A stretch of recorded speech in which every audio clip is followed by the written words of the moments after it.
Hey everyone, Micah here with Electrek, and today we're reviewing the SUPER73-Z1 electric bike. It's got all the charm of a regular Super 73, but for a much lower price. Let's check it out. The SUPER73-Z1 is priced at $1,395, which is already a pretty good price compared to the rest of the industry. Though we've got a link in the description below where you can find the bike on sale for just $1,150. Now compare that to the $2,000 for the SUPER73-S1, which is this bike's big brother. For nearly half the price, you're getting a similarly styled, mini bike-inspired electric bicycle that is perfect for cruising the town or running errands in style. Now, what do you give up to bring the price down that low?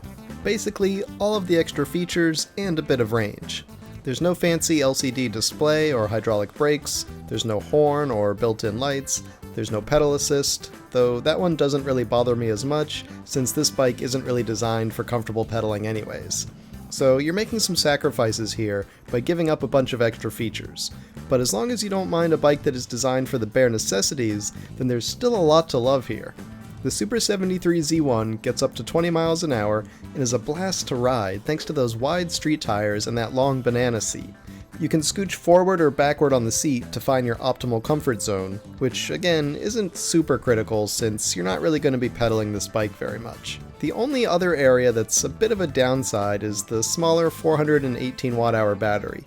It's a bit lower than industry average, and that means you'll get a maximum of 20 miles of range according to the company, though the real-world range, especially when you're going faster, isn't likely to be more than 15 miles or so. Throw in hills and you might get even less range than that. Though speaking of hills, the bike is still surprisingly strong and it's good for climbing those hills.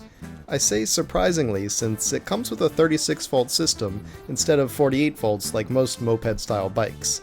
That rear motor is rated for 500 watts and has a peak output of 900 to 1000 watts, depending who you ask and which piece of literature you're reading.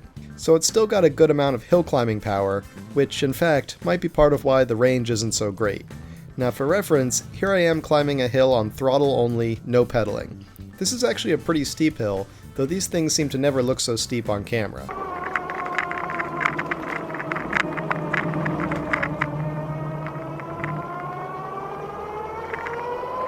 So while it definitely slows down while going up hills, it'll make it there, and then bombing down the other side is a great reward for making it to the top.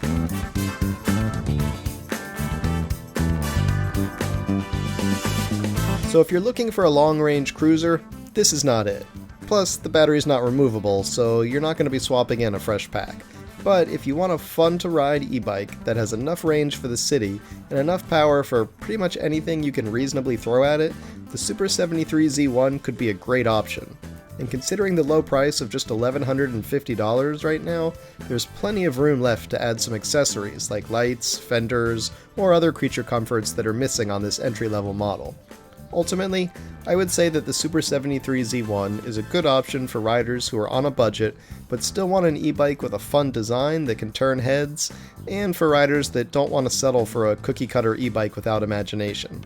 There are compromises to be made here, but for the price, you get a great e-bike that's a blast to ride.